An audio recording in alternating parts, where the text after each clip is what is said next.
사무엘상 8장 5절에 이스라엘 백성들이 사무엘에게 찾아가서 왕을 세워달라고 요구했습니다. 이들이 왕을 요구한 첫 번째 이유는 사무엘이 나이가 많다는 것입니다. 두 번째는 사무엘의 아들들이 타락했다는 것입니다. 세 번째는 이웃나라도 왕을 세웠으니 우리도 왕을 세워달라는 것이었습니다. 여러분, 과연 이것들이 이유가 될까요? 이들의 진짜 이유는 하나님에 대한 불신, 하나님 통치에 대한 불만 때문이었습니다. 그 때문에 우리에게 왕을 달라고 했습니다. 이런 요구에 대해 사무엘은 만약 왕을 세우게 되면 왕이 너희를 마음대로 다스릴 것이라고 경고했습니다. 8장 11절에 너희를 다스릴 왕의 제도는 이러하니라고 했는데 왕이 너희를 통치하는 방법은 다스리는 정치를 할 것이다 라고 했습니다. 여기 다스린다는 말은 단순히 다스리고 지배한다는 말이 아닙니다. 억압 아십니까? 억압, 강압, 그런 의미가 강합니다. 마치 일제가 1920년대에 무단 정치를 했던 것과 같은 그런 단어입니다. 일제는 우리 민족을 다스린다고 했지만은 사실상 우리 민족을 박해하고 말살하지 않았습니까? 사무엘은 만약 왕을 세우면 이런 억압과 강압의 정치를 한다는 것입니다. 예를 들어 남자들이 전쟁에 동원되고 이스라엘의 딸들이 왕의 하녀로 전락하고 11조가 부당하게 사용되고 노비와 소년과 나귀들이 왕의 소유가 될 것이라고 하였습니다. 그리고 사무엘은 결론 부분에서 결국 왕 때문에 하나님께 부르짖게 되는 날이 올 것이고 그때 부르짖어도 아무 응답이 없다고 했습니다. 이렇게 엄청난 불행을 예고함에도 불구하고 백성들이 사무엘 말 듣기를 거절했다라고 19절에 그렇게 말하고 있습니다. 여러분, 결국 하나님은 사무엘을 불러 저들의 요구대로 왕을 세우라고 지시하게 됩니다. 이런 맥락에서 오늘 본문은 백성의 요구대로 사울이 이스라엘의 왕으로 지명되는 과정을 소개하고 있습니다. 사건은 사울의 아비 기스가 암나기를 잃어버리면서 시작됩니다. 그리고 이 암나기를 찾기 위해 사울과 그의 사환이 동원되었고 이들이 암나기를 찾는 과정에서 사무엘을 만나 왕이 되는 것으로 결론이 납니다.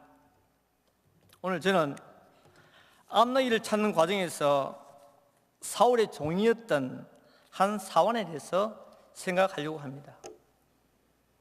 성경은 그를 사울의 한 사환이라고 소개하므로 보통 사람이 아닌 보통 사환이 아님을 우리에게 암시하고 있습니다.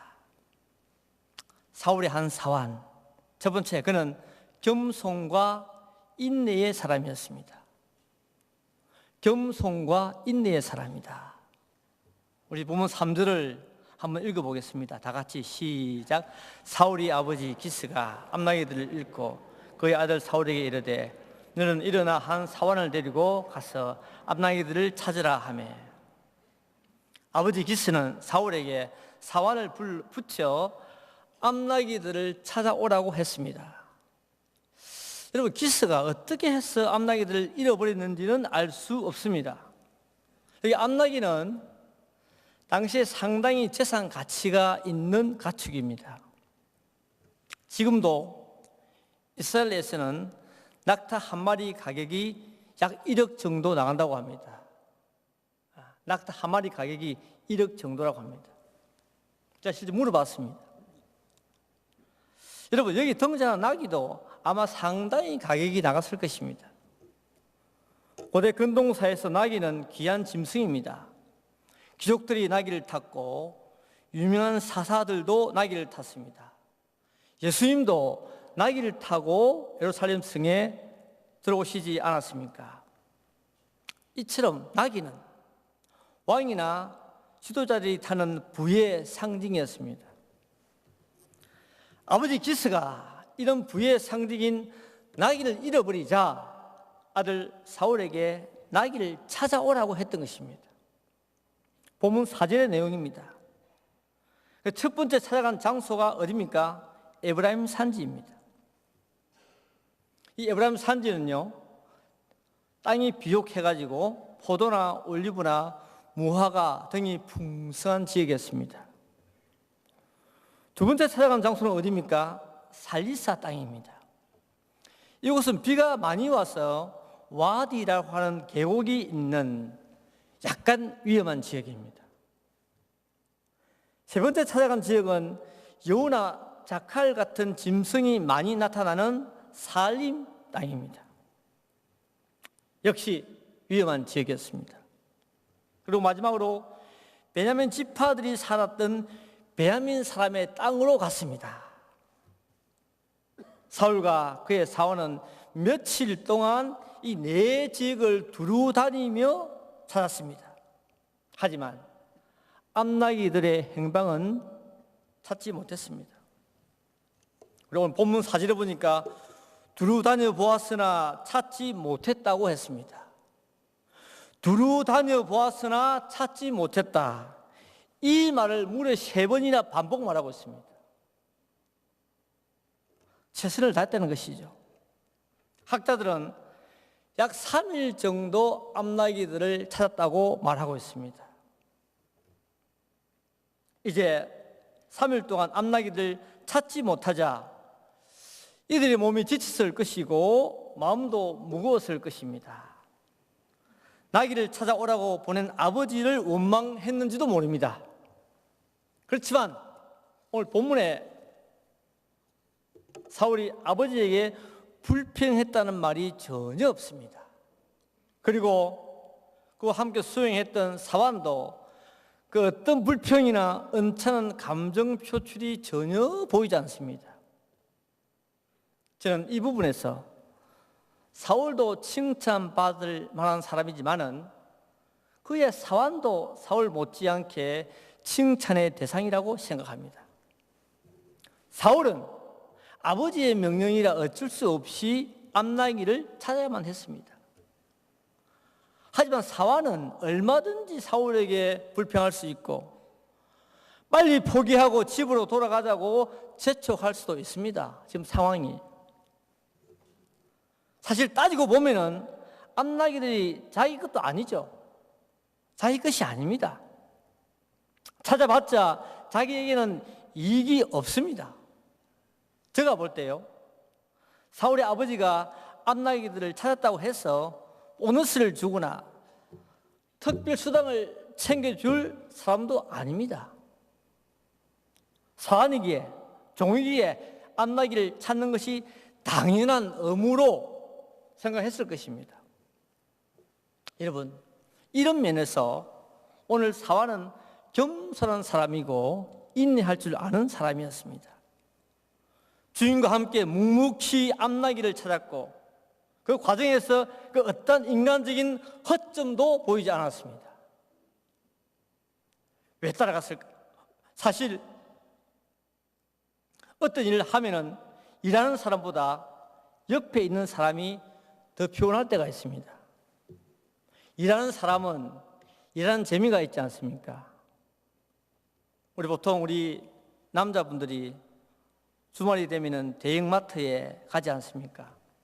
저도 가끔 갑니다. 집사람은 물건을 사느라 바쁘죠. 하지만 저는 그 시간이 굉장히 지루합니다. 왜 따라왔을까?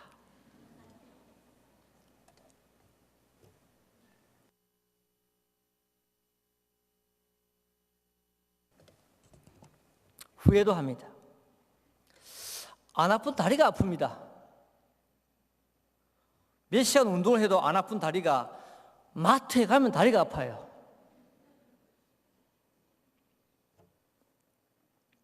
여러분, 이렇게 마트에서 일을 보는 사람과 그냥 카트만 끌고 다니는 사람은 다릅니다. 우리가 누구와 동행한다는 것은 쉬운 일이 아니죠. 특히 나보다 신분이 높은 사람과 같이 한다는 것은 정말 신경이 쓰입니다. 오늘 사울의 사환도 이랬을 것입니다.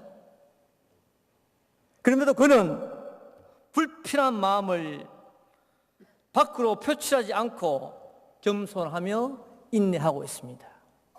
이게 사환이 아니겠습니까? 성도 여러분, 오늘 우리 모두는 앞나기를 열심히 찾듯이 참 열심히 살고 있습니다. 교회도 열심히 다닙니다. 그런데 나아지는 것이 없습니다. 삶이 오히려 퇴보합니다. 쉽게 풀리지 않습니다. 그래서 불평하고 원망합니다. 교회 출입을 망설입니다. 갈까 말까. 교회 오면은 교육자들의 눈을 피합니다. 어떻게 해야 할까요? 열심히 살고 노력하는데 앞나기를 찾듯이 3일을 찾고 4일을 찾고 열심히 살고 있는데 안 됩니다. 어떻게 해야 됩니까?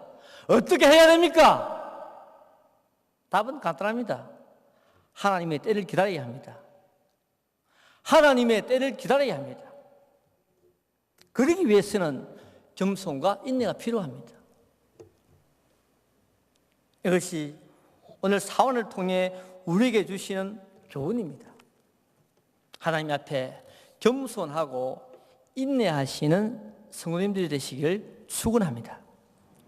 두 번째, 그는 사울에게 하나님의 사람이 있다고 증거했습니다.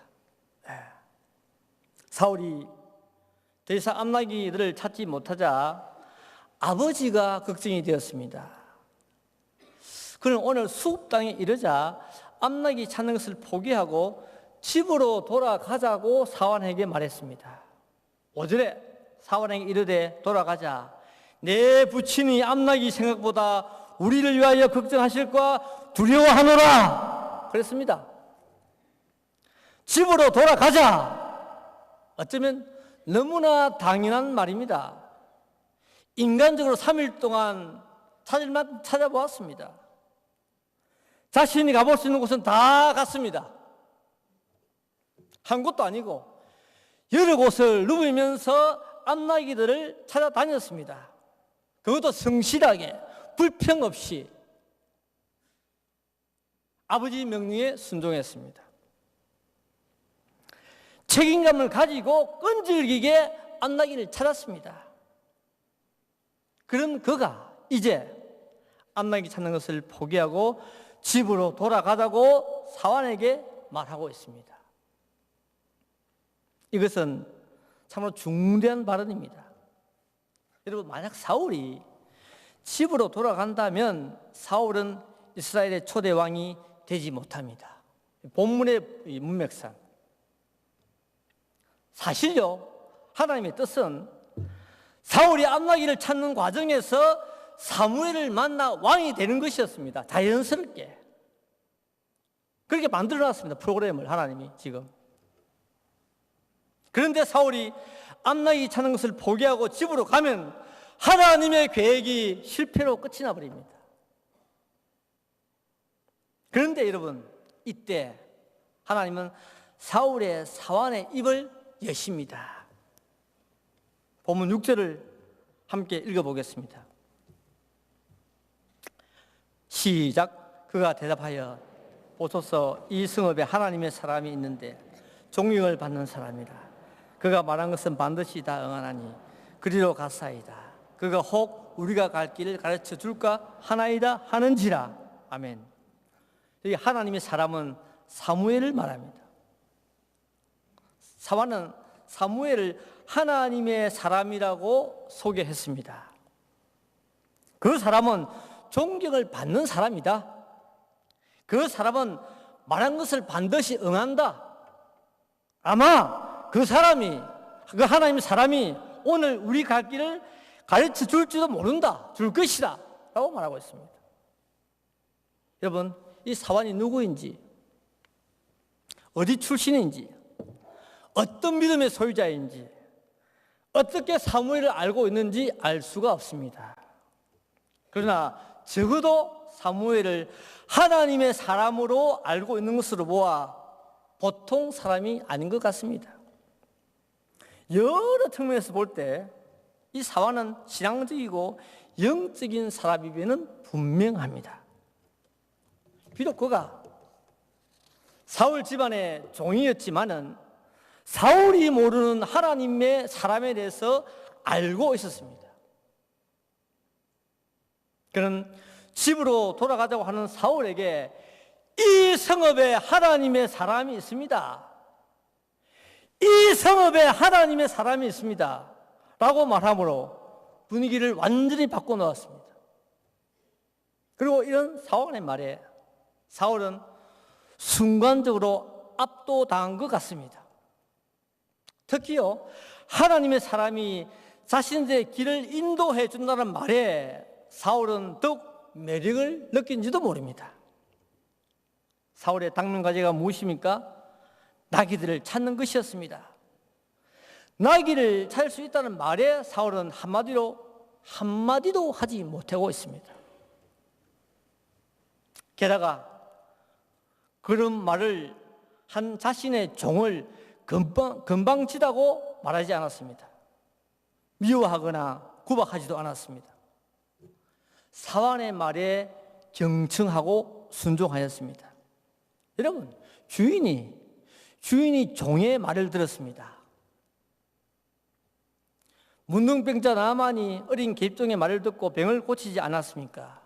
만약에 나만이 계집종의 말을 무시했다면 그는 결코 병을 고칠 수 없었고, 게다가 군대 장관이라고 하는 막강한 권세를 누리지 못했을 것입니다. 그렇습니다. 우리는 아무리 무가치한 사람일지라도, 아니 길거리에 구걸하는 거지라도 그가 나에게 진리를 말해주고 내 상황에 합당한 말을 해준다면 우리는 그 사람의 말을 받아들여야 하는 것입니다. 오늘 사울과 사울의 대화를 보면서 우리는 낮은 자의 소리도 들을 줄 아는 사람이 되어야 합니다. 한국에 온 초기 선교사들은 이런 낮은 자들의 소리를 들었습니다. 한국인마저도 멀리했던 소외계층 사람들에게 다가가서 저들의 고통을 들었습니다. 무시하지 않았습니다. 사람을.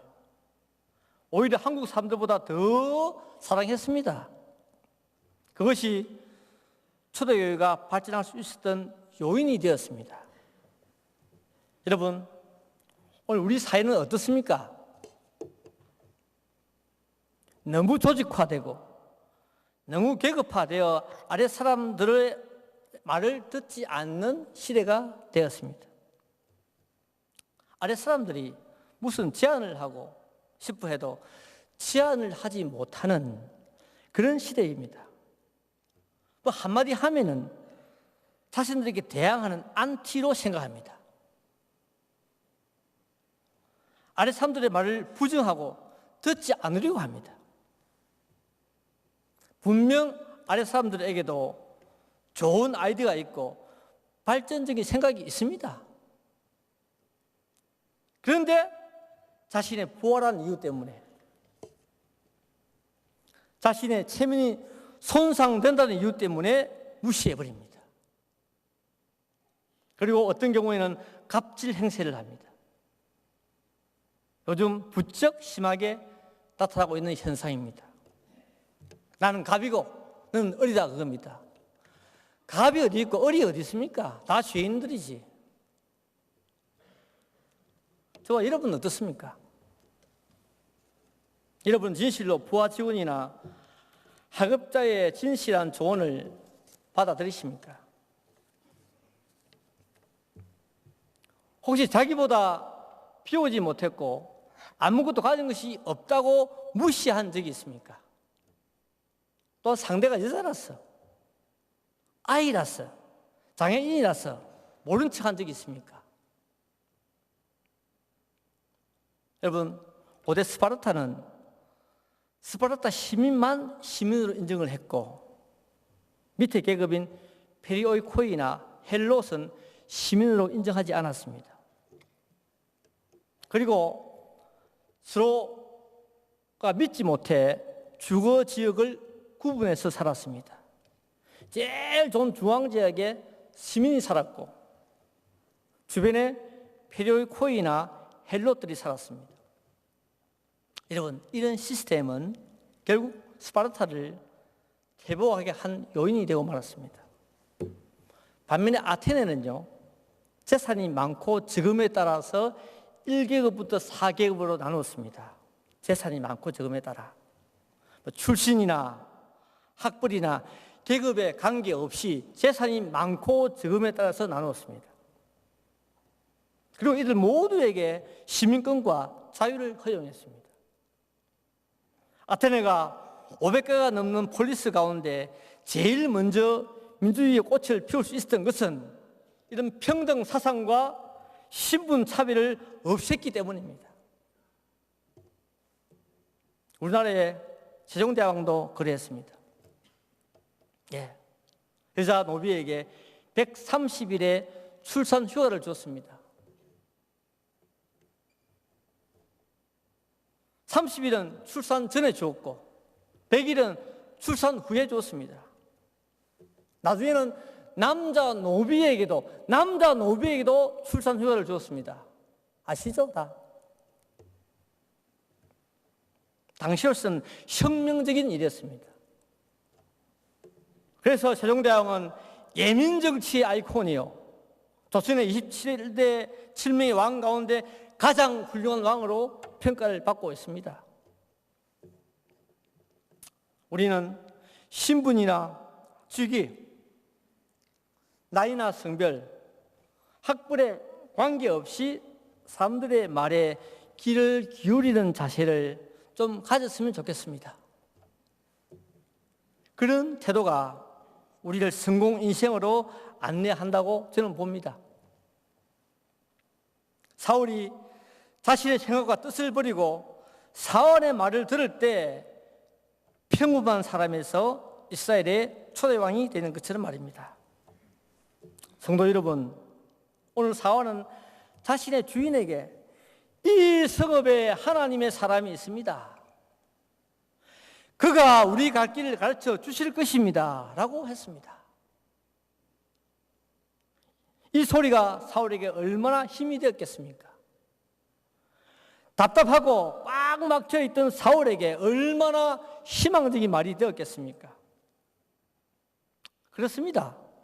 여러분, 하나님이 살아계십니다. 우리와 함께 하십니다. 그 하나님 우리를 인도하실 것이고, 그리고 극동아시아의 화약고라고 불리는 이 대한민국의 길을 하나님이 인도하실 것입니다. 하나님의 사람이 이 성읍에 있는 한 우리에게는 소망이 있습니다. 그래서 우리 역시 때를 얻든지 못 얻든지 하나님을 증거하는 삶을 살아야 합니다. 복음을 바르게 전달하기만 하면 결과가 좋게 나오기 때문이죠. 우리 입에서 매일매일 남을 비난하고 부정하는 말보다 하나님의 은혜를 증거하여 은혜를 맛보는 그런 신앙생활 되시기를 주의 이름으로 부탁드리겠습니다.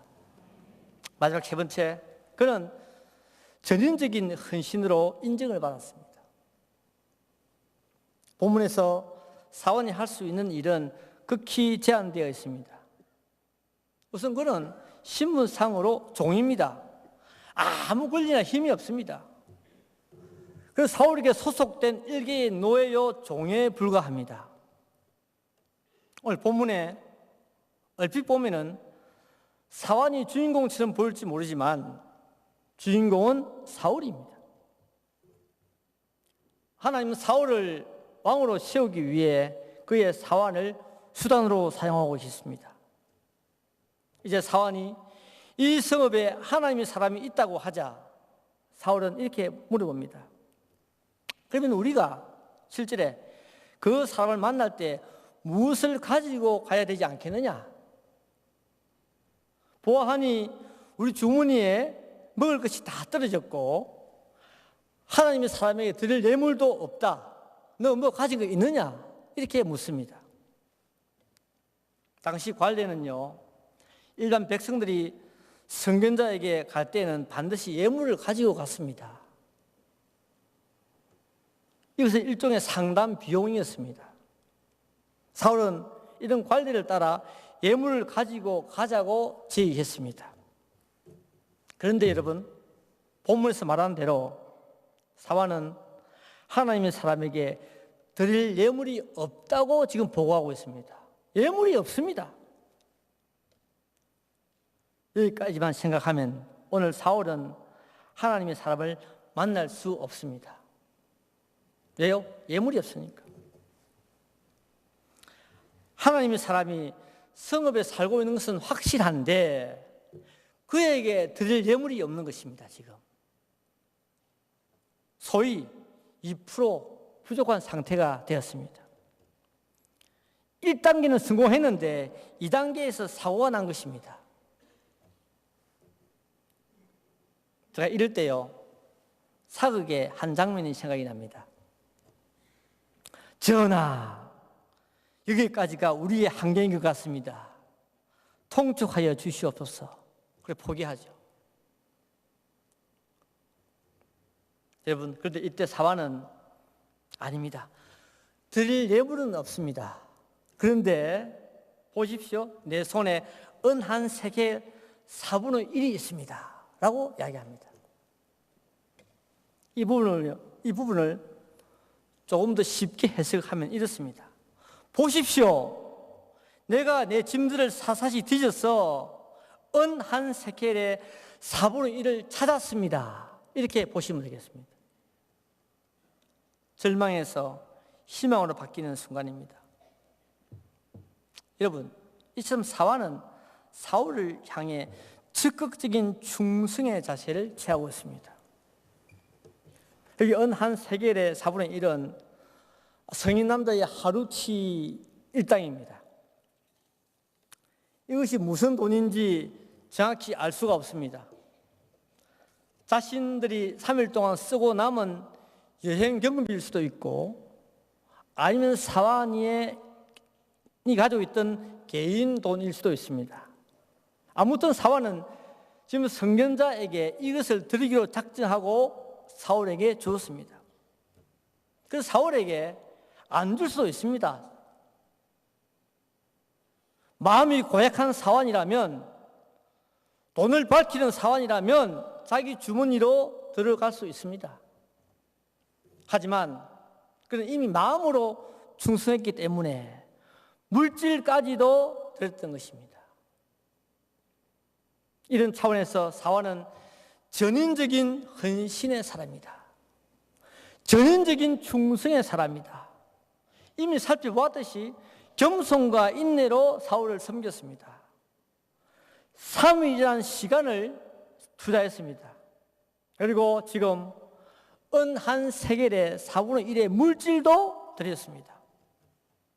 사울을 향해 모든 것을 바친 충성된 사환이었습니다.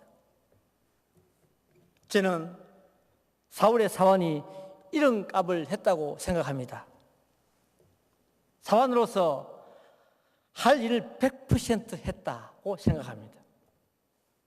자신의 직무에 충성을 다했습니다. 맡은 자에게 구할 것은 충성이라고 했는데 사환은 이 구절을 정확히 실천한 인물이 아닙니까? 이런 사람이 인정받는 것이 당연합니다.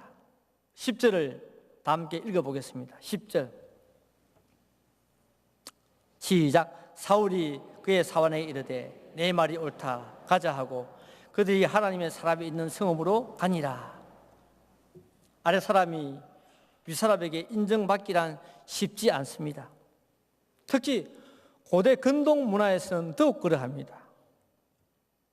그는 주인을 기쁘시게 한 종이었고 주인을 초대 이스라엘 왕으로 등극하도록 인도했습니다. 결국 크게는 하나님의 뜻을 이루는데 안내자 역할을 하고 있었던 것입니다. 말씀을 정리하겠습니다. 플라톤 아시죠?